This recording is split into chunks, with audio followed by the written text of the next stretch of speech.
It's drilled to left field. Is it high enough? See ya! A walk-off grand slam, and the Yankees win. And he drives one to right field over toward the line. Long run for Laureano, and he home runs it, and the Mets win the ball game.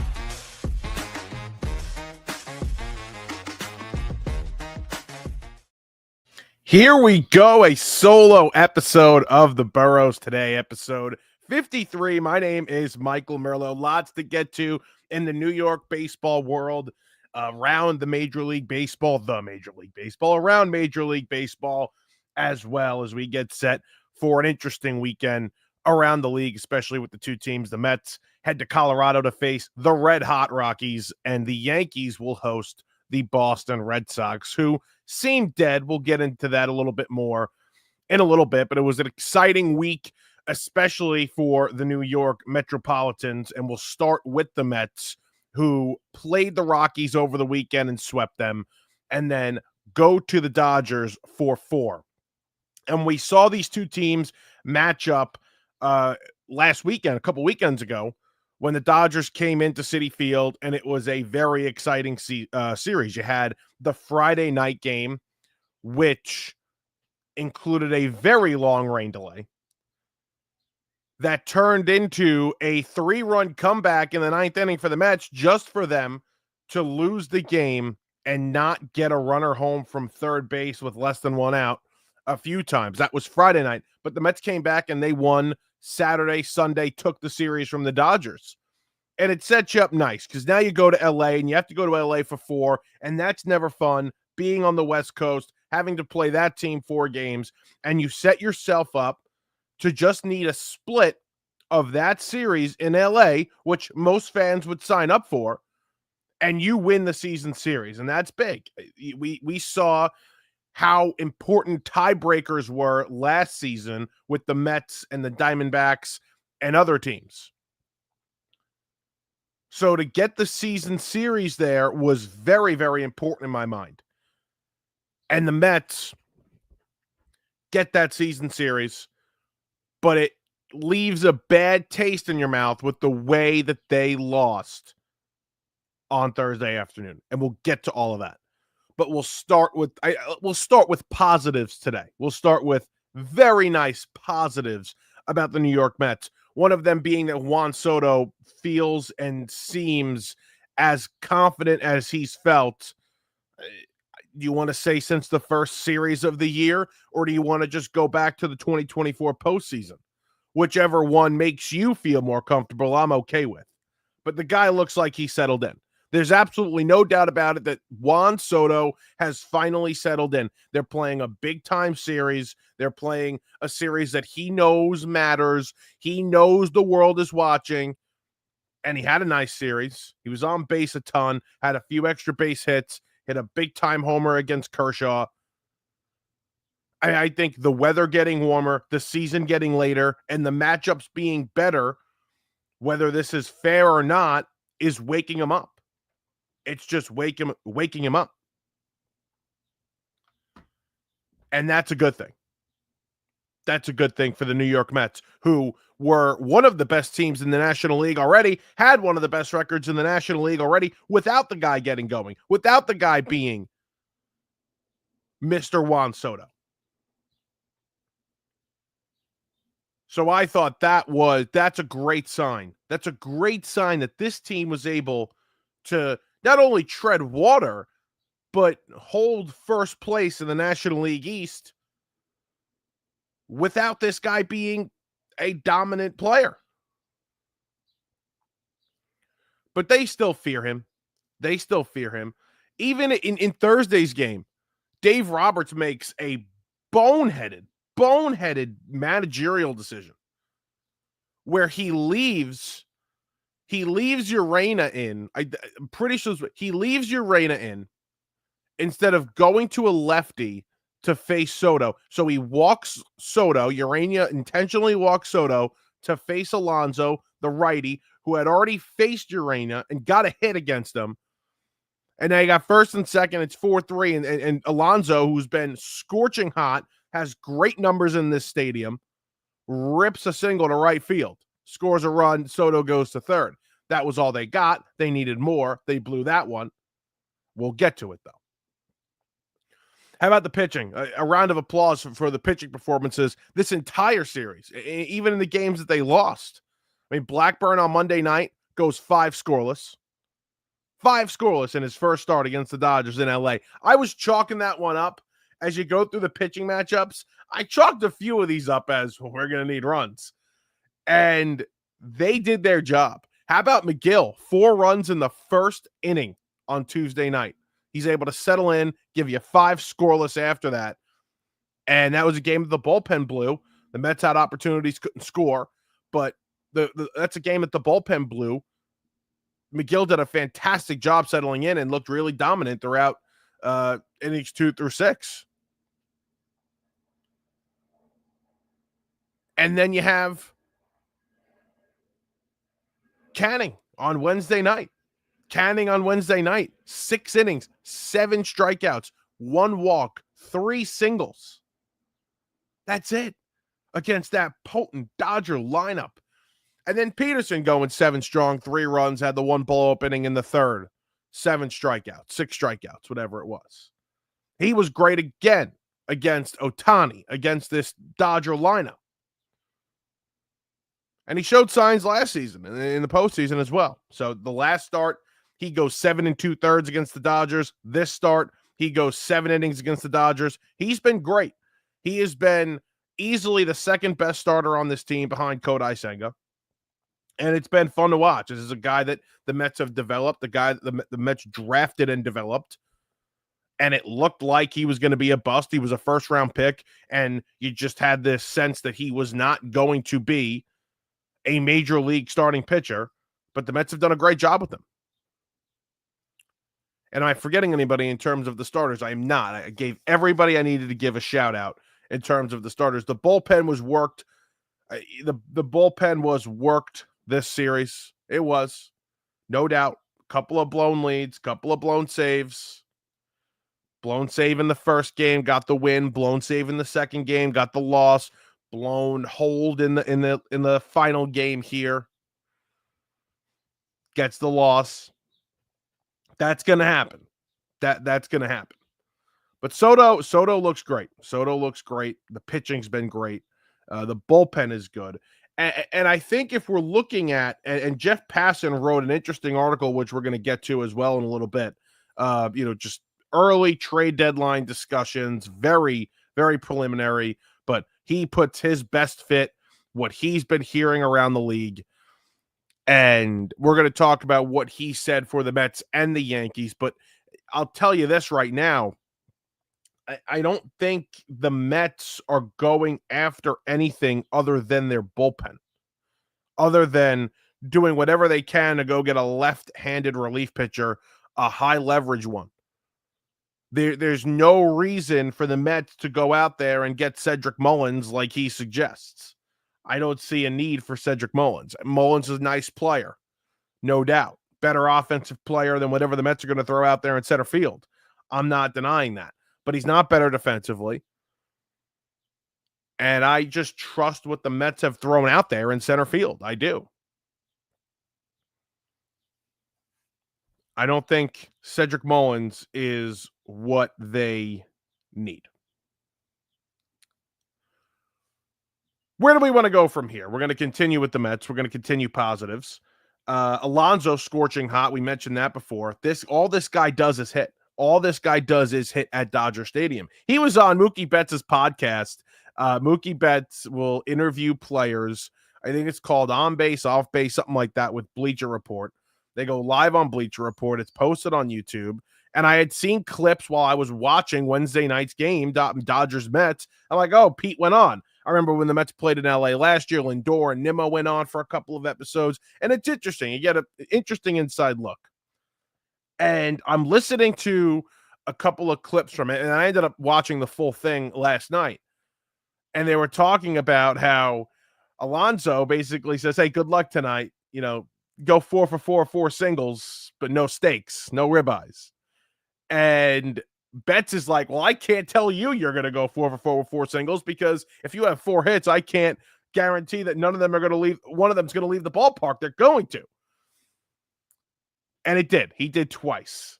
That 447-foot shot that he hit Wednesday night.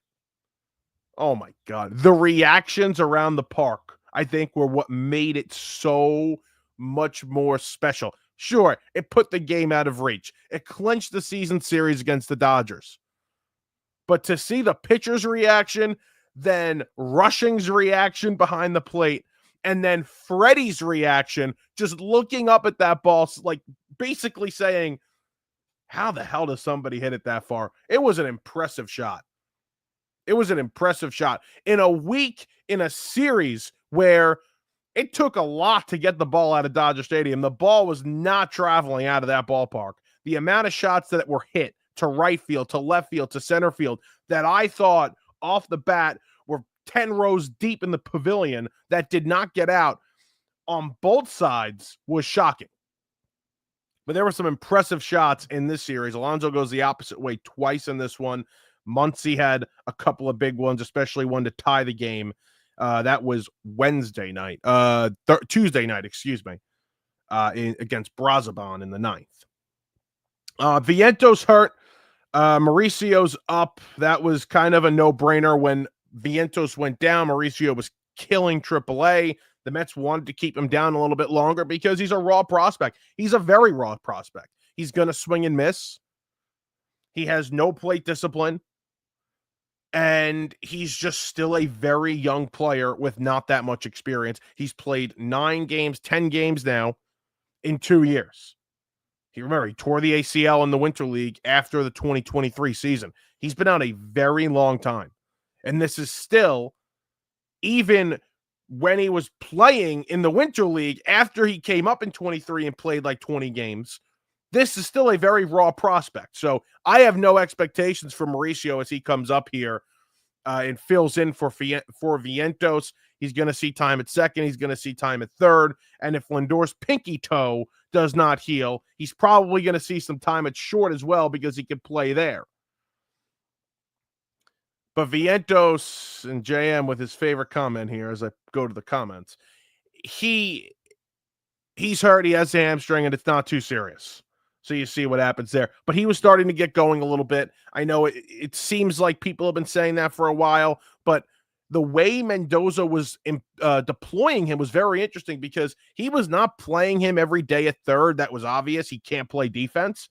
But when there were obvious DH spots, even against righties, and not tough righties, just a regular right-handed pitcher, he would go to a Jared Young to start at DH that day and would sit Vientos' ass on the bench. And it just was interesting because when it seemed like he started to get some consistent at-bats and seemed like he started to get going offensively, you would see him on the bench.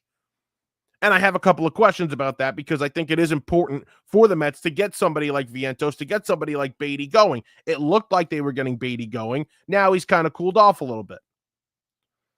And of course, he can't make a throw to home plate yesterday. That was good. That essentially costed them the game. Them and Reed Garrett the game. Let's get to some negatives here. And I love this take, and not many Met fans are going to like this take, but I love this take. Luis Angel Acuna was acquired from Max Fried a couple of years ago. We all know that. Max Scherzer. He was acquired from Max Scherzer at the 2023 deadline. And at the time, Acuna was a decent-sized prospect. I'm pretty sure in the 50s or 60s when the Mets got him. And obviously, he comes with some hype. He's Ronald's younger brother. But he's a small kid, not much pop, and wasn't hitting at AAA. And even when the Mets had him, he was not hitting at AAA. And in 2024, when it seemed obvious that he could come up, there was a spot, they didn't bring him up because he wasn't hitting at AAA. So we have all these examples of this kid not hitting, whether it's spring training last year, whether it's AAA for 2 years, whether it's spring training this season. We have examples of this kid not producing offensively. And he's always a decent defender, whether he was playing second base or shortstop. He's nothing special, but he's not bad. And outside of 2 weeks, and 2 very important weeks in 2024 at the major league level, where Francisco Lindor goes down, your MVP goes down, And he steps up and plays a great defensive shortstop and also hits the ball a little bit, not only for average, but for some pop too. He was really good in the last 2 weeks of the season last year. He was. There's no denying that. But outside of 2 weeks there, he has not produced. And Met fans, for some reason, have these crazy expectations for Acuna, like he's going to all of a sudden produce like he did late in the season last year. That's not fair, and that's not right, and that's not going to happen, by the way, because there's no evidence of this guy producing at any level like he did for a consistent period of time at the major league level in 2024. There's nothing. It's 2 weeks. There is 2 weeks of him producing consistently well offensively. And it was at the major league level, and it was at an important time. And the Mets, remember, the Mets were shocked. The Mets were shocked by it. They did not expect him to take over the way he did. And even in spring training and getting ready for the season, they were like, we'll pump the brakes. They pumped the brakes on a lot of Acuna hype in this offseason. In fact, I don't think it's crazy to think that they tried to trade him, sell high on him. Now, they obviously weren't able to.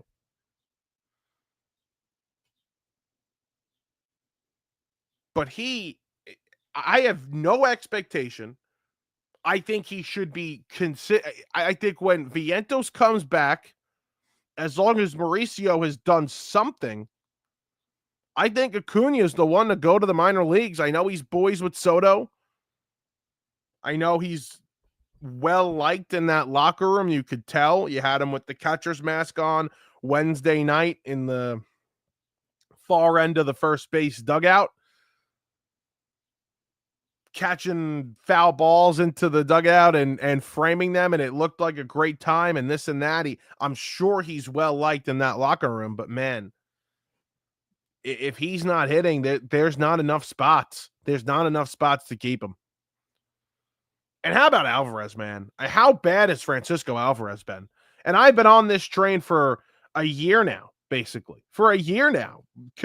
Seriously concerned about Francisco Alvarez. And I'll pull up his numbers right now. He's got 1 homer, 8 RBIs. He's hitting .237, an on base of .324, a slug of .301, and he's got a .625 OPS. This is in 27 games. Obviously, broke that hamate bone in spring training. He had surgery. He missed the month. He's not good defensively. He doesn't block balls. He's not a great framer. He is wild with the ball behind the plate in terms of throwing the ball behind a runner at first, in terms of throwing the ball into the outfield, not being as accurate as Luis Torrens, throwing the ball to second base to try and get somebody from stealing. He's a problem. He is not the best catcher on the team, and the Mets continue to play him like he is. And he's also somebody that's beloved in that locker room, like Acuna is. I think more so than Acuna because of how well he works with the pitchers, and the pitchers like throwing to him. I wonder if this group of pitchers enjoys throwing to him as much as the old group in 24 and 23. Those guys praised Alvarez.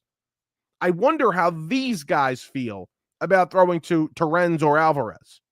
Because just from watching the games, it feels like I would be more comfortable throwing to Torrens. I don't know how he calls the game, but at least defensively, I know he's going to steal some strikes with his pitch framing. I know he's going to steal runners from throwing. He's going to throw guys out from stealing. He's going to control the base paths.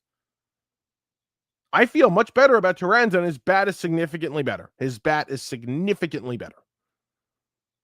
So at this point, if you're not playing Torrens on a more consistent basis, I don't know what they're doing. I understand you're trying to get your young catcher going, but I have serious concerns about whether or not he'll actually be able to get it going. Like I mentioned in the last couple of episodes, this guy has not developed.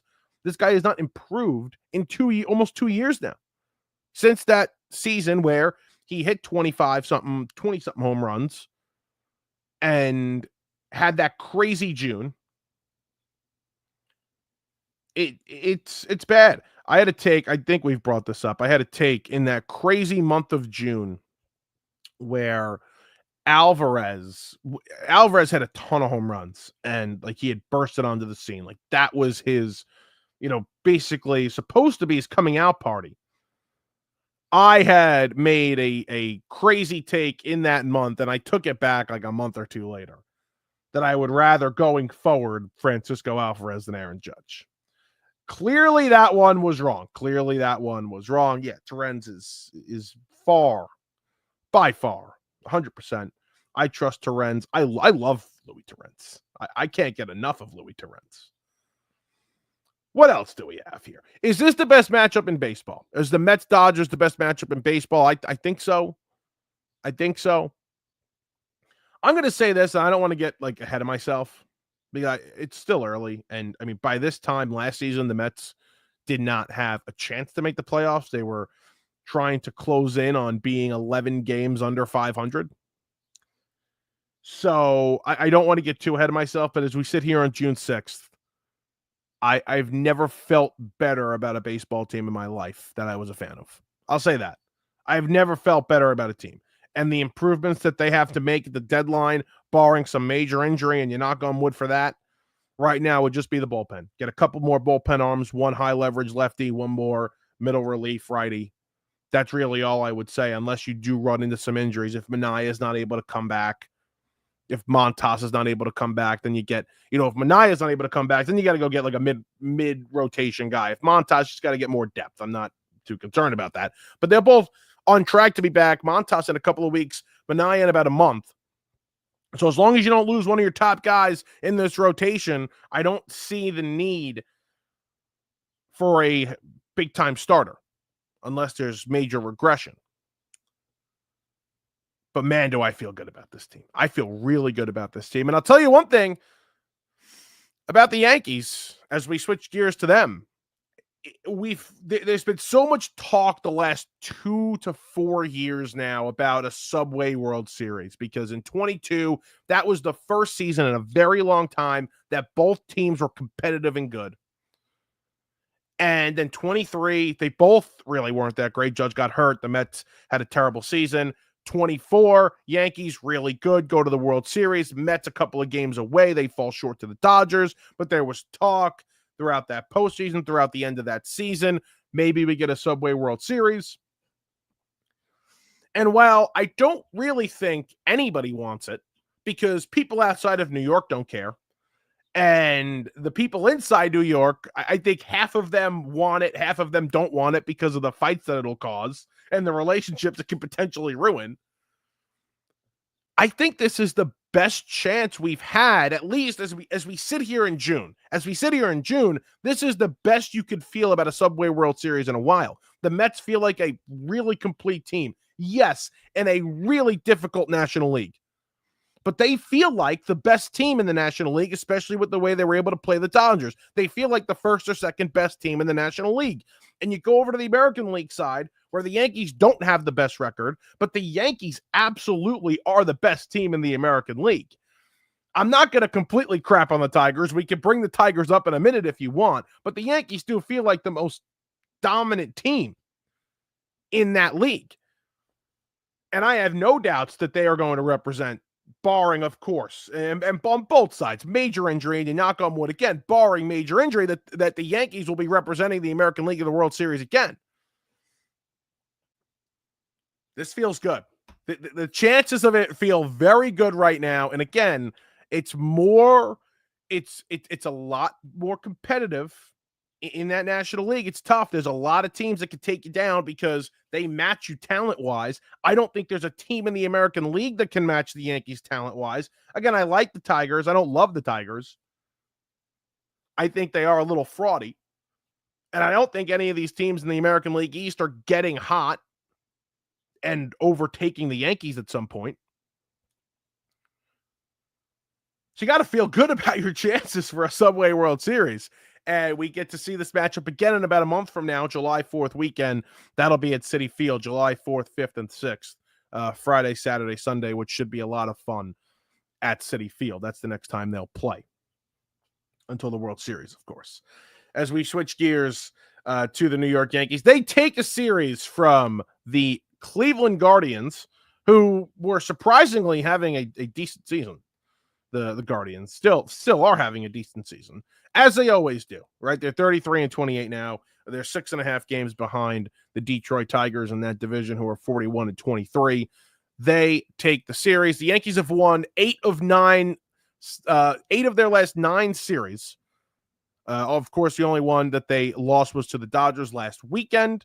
But other than that, they've been dominant. They welcome the Red Sox into town this weekend, and the Red Sox are a complete and utter mess. 9.5 games back of the Yankees as they head into this series in the Bronx. I think this is true. They haven't played each other yet. Have they played each other yet? Have the Yankees been to Fenway this year? I got to check that. But I think this is a series that the Red Sox probably had circled on their calendar. Hey, we're going to Yankee Stadium in June. First or second big matchup against the Yankees. To think that they're going to be 9.5 games back of this team as you head into this matchup, that's got to be very deflating. And Joe tells me they haven't played. That's got to be deflating if you're the Boston Red Sox here, as you get set to play this series that was probably circled on your calendar. Cody Bellinger last night, the hero, 3 RBIs. Max Fried, 7 innings, 7 strikeouts, 6 innings, 7 strikeouts. You can't say anything else about Max Fried other than he has been the best free agent signing so far this season. And if it continues to go like this, if it continues where this season he's first or second for the American League Cy Young Award, and by if he's second to Skubal, who nobody's going to blink an eye at because Skubal might be one of the most dominant players in the sport, one of the more dominant pitchers in the sport, one of the handful of guys that you get every year, every couple of years where you're like, holy crap, let's sit down in a seat and let's watch this guy pitch, because you don't really get to watch many guys like this pitch every 5th day. You get Skubal. So if he loses that to Skubal, he loses that to Skubal. But this could end up being, and even if it's for a short period of time, even if it's for 2 to 3 seasons, but it gets them back to a World Series and they're competitive for the next 2 or 3 years, this could end up being one of Brian Cashman's best free agent signings in the past couple of seasons in terms of big money starters. Because it's a risk to give a guy like this at 31 years old 8 years on a contract. Yes, the AAV is not high, but 8 years is 8 years. But if the first few years of this contract, like you talk about with these free agent starting pitchers, if the first few years of this contract are really good, then it pays out. You did your job, because of course you'd like to sign pitchers like this to 4 or 5 year contracts. It's not possible. He's not at the age yet where he's willing to sign the 4-year high AAV contract. He wanted the long-term security. He gets it. And it's not a high AAV for a few years. And you live with it. But this could end up being one of Brian Cashman's better signings.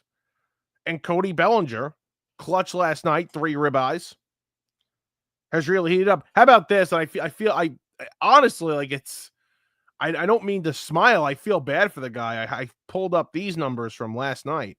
Let me see. Not from last night. I pulled it up last night. Trent Grisham, since May 6th, has gone back to Trent Grisham. 193 batting average, 686 OPS since May 6th. I mean, that is literally Trent Grisham, but he's giving you good defense. I like this comment here. This is nice. A moderated Yab sesh. Appreciate that, Luke. Trent Grisham has killed my team, though. So I'm not laughing at Trent Grisham. It's just, it kind of made no sense. Like the whole thing made no sense when he had a 1,000 OPS and he's leading off and he's hitting tanks. He's got 13 home runs, but he's come back down to earth now. I think this, I don't think it helps the Yankees, but I don't think it hurts the Yankees because it opens up more spots now for them.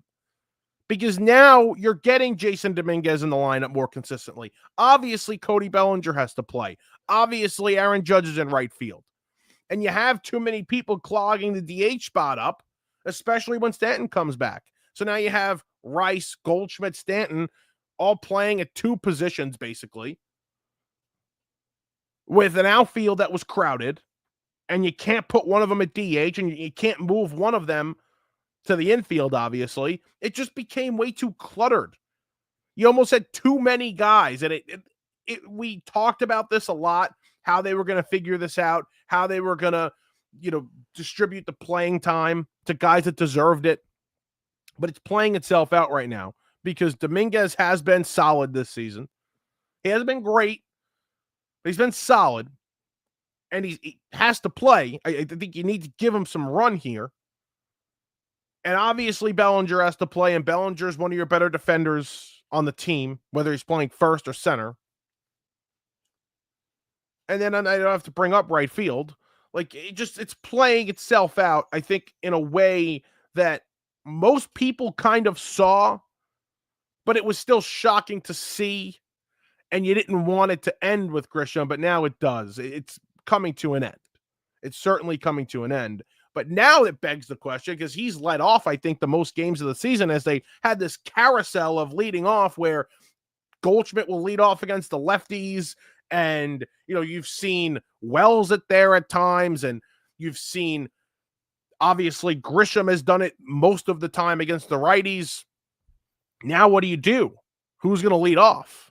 Are you going to go to Jazz, who's back? Which, by the way, I've definitely taken a crap on Jazz this season, and he's been vocal, and he's never been my favorite player even when he was going back to his days in Miami.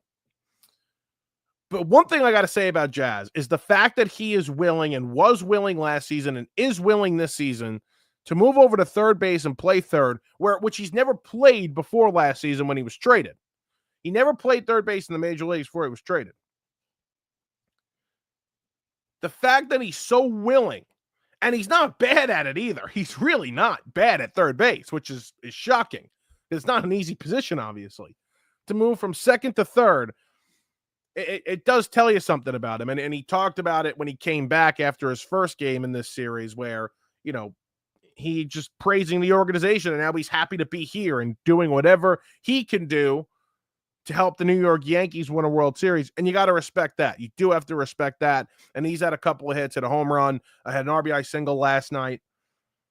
And that's going to be the thing for him, because this is not a power guy. This is not a all or nothing kind of guy. And that was my issue with the season that he's been having prior to getting injured. Him sitting at a 200 batting average, and this is what it is right now, and a 316 on base, he's got to be better than that. He's got to get on base more. His average has got to be higher. Yes, the power numbers are there, and that's great. But you want to see this guy on base. You want to see this guy creating havoc on the base paths. He did that last night. He tried to steal a bag with Volpe up. Volpe ended up flying out or fouling out. But he was standing on second before anybody even looked at him. I mean, this guy has got crazy athleticism that has to be used, and it's not used when, you're hitting home runs and then you're striking out and you're on the bench. This guy's got to get on base. This guy's got to take his singles. Yes, the pop is there. The power's there. The short porch is there. And those will come. But he just got to become a better all-around hitter. I think this guy is a talented player and was one of the, when you're looking at how the Yankees were going to replace the production of Juan Soto from last season to this season, having a full season of Jazz Chisholm was one of those replacements, because you only had him for 2 months last year. He's got to be a big player, and as he's come back, hopefully he is settling into that role. DJ LeMahieu, Oswaldo Cabrera, they're playing third. They're playing second. Obviously, Jazz at third last night. Is there a need? Let's see what Mr. Passan has to say about the New York Yankees. Does he have them going to get a third baseman? Because there's the obvious one right now. If this team is going to be, if the Diamondbacks fall out of the race, which, by the way, we're going to talk about the Diamondbacks, because what a comeback yesterday. What an absolutely great comeback yesterday from the Arizona Diamondbacks. We'll see if they're back or not. But either way, He has them getting a middle. See, with Jazz here now, with Jazz playing third, the one thing it does help is that you could go get a second baseman if you want. Now you can go get if the second baseman becomes more available than the third baseman, which there weren't many third basemen available, you can go get the second baseman and Jazz is at third. You may prefer to get a third baseman and move Jazz back to his natural position, but you have options now with Jazz back and willing to play third, unlike somebody else in the division. And he says Brandon Lau, plug an infield hole that has caused such I'm not trying to say that word. Sorry. But yeah, you can get both. You can go out there and get both positions now. Go get a second baseman. Go get a third baseman. Suarez, if the Diamondbacks are out of it, kind of feels like the perfect guy. Yes, another righty, but would feel like the perfect move. Eugenio Suarez, 16 homers, 46 RBIs, 815 OPS. That would be the move to make if you could go get a third baseman. But it's interesting. You have options. You have options here. As Joe says, Suarez and Lau are the guys that interest him. The deadline is so... Because these teams, and I had mentioned it in a clip last week, because there's so many playoff spots and these teams believe that they have chances to make the postseason when they're a few games out, it's frustrating because you don't have that many teams selling. You have teams that believe they're in it, so they're either trying to buy or they're just not selling pieces off, and they're saying, hey, we're going to stay put and see what happens because there's more playoff spots. Because you've seen teams go on crazy wild card runs since the new postseason has expanded, it is what it is. The deadline isn't as exciting. There aren't that many great players going from team to team anymore. There's just not. There's just not. And that's one of the frustrating things with the expanded postseason, if you want to talk about it. But in general, with the trade deadline and what it's done for the trade deadline. And that's why I am a believer now in moving the deadline back a couple of weeks. I think you move it back. You have a more clearer picture of who's going to be in it and who's not going to be in it. And you go from there. Let's go around the league because this is going to be a lot of fun. The Atlanta Braves had a 10-4 lead in the top of the ninth with one out yesterday in Atlanta, trying to avoid a sweep from the Diamondbacks. The day prior, they had the bases loaded in the ninth, down one. They couldn't get a run across. Michael Harris swings at a pitch that bounced before it hit the plate to strike out and end the game. So they come back on Thursday afternoon, and you got Chipper Jones at the game, and Chipper Jones tweeting, it's 9-3. What a great day at the ballpark. What a day. Yeah, Chipper, good job. Good job, Chipper, because that was an easy win, right? The Braves let up 7 runs in the ninth with one out and lose the game. Eugenio Suarez with a 2-run double to give him the lead with 2 outs down to their final strike, down 1, a 2-run double gave them the lead. Oh my God. I got to tell you, I've watched this video. I've watched the video of them coming back at least 15 times now. I've seen it from the Diamondbacks TV, from Diamondbacks radio. I've seen Braves TV. I've seen Braves radio. Everything. And I am consuming this just with the hope of watching this Braves team be heartbroken. Oh my God. And does it make sense? Like the Braves are 7 games under 500. They're 27-34. Let's put this into a little perspective here. They are currently 11 games back of the Mets in the National League East. They are only 3.5 games ahead of the Miami Marlins for last place. There are only 2 teams with a worse record in the National League. 3 teams, with a worse record in the National League than the Braves. And that's the Marlins, the Pirates, and the Rockies. It is shocking. Shocking. But is it? When you look at the numbers, is it really? Let's go through it. Matt Olson has played most of these games here this year, hasn't been hurt. He's got 12 homers, 32 RBIs, hitting .237. He's got a .788 OPS. You expect more from Matt Olson. You just do. Ozzie Albies has a .658 OPS, only 6 home runs. He's only hitting .234. They've had 0 production at a shortstop. Obviously, they let Garcia go.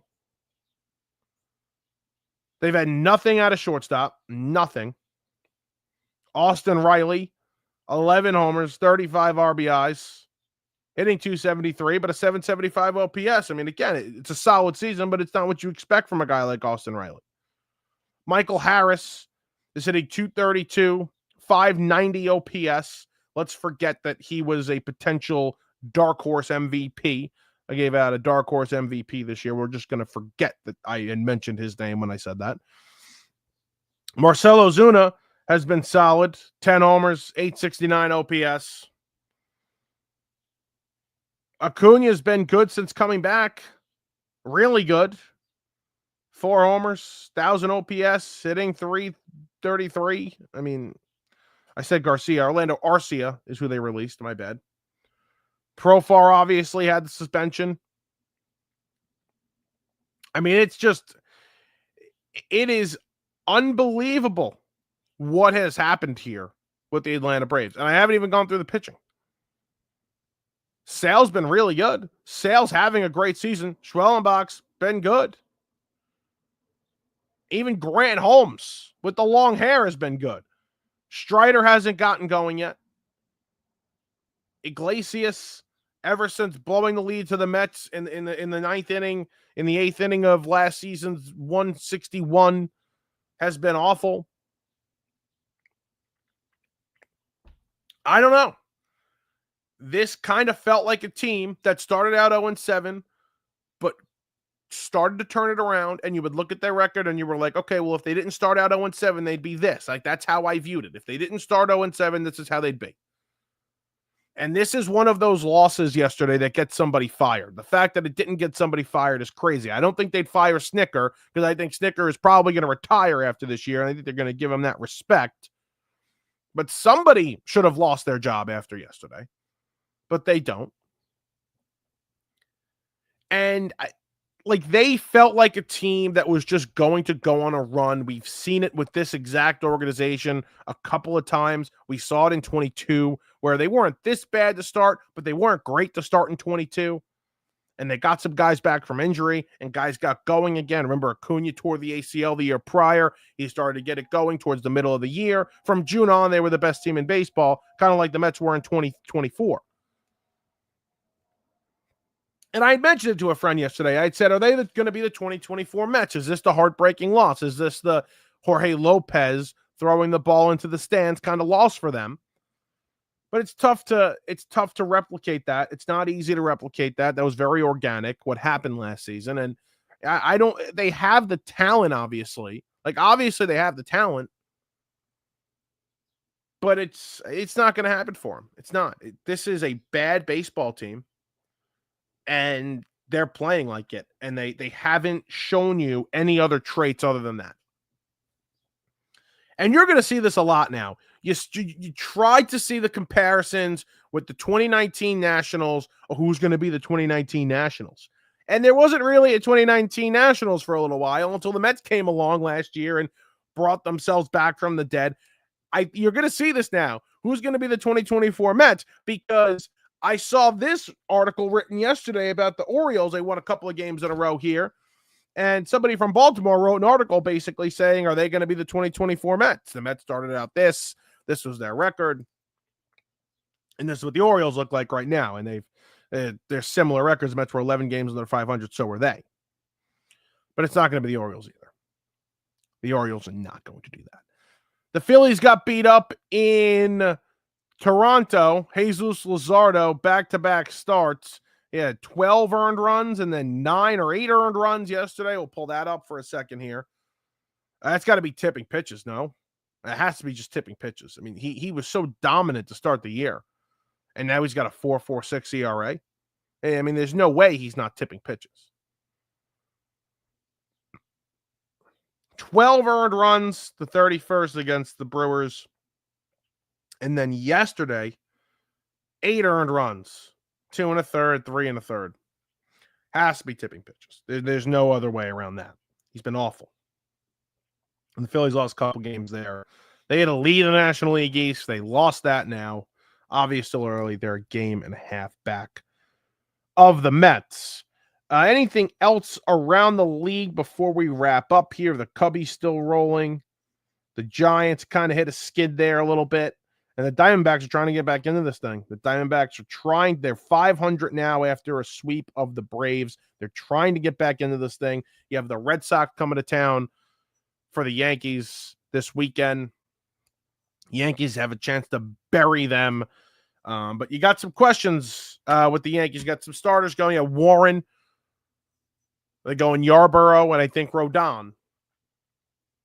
So we'll see how Warren bounces back after a terrible start on primetime against the Dodgers. That'll do it. If you stuck with us, thank you very much for commenting, for watching. This podcast will be available as always on Apple, Spotify, wherever you get your podcasts. Really appreciate it. Hope to have Kevin back next week as we recap what happens this weekend. The Mets in Colorado for the Red Hot Rockies after sweeping the Marlins. See what happens there. And of course, like I mentioned, rivalry weekend at the stadium, the Red Sox in town for the Yankees. Thank you very much. We'll talk to you guys next week.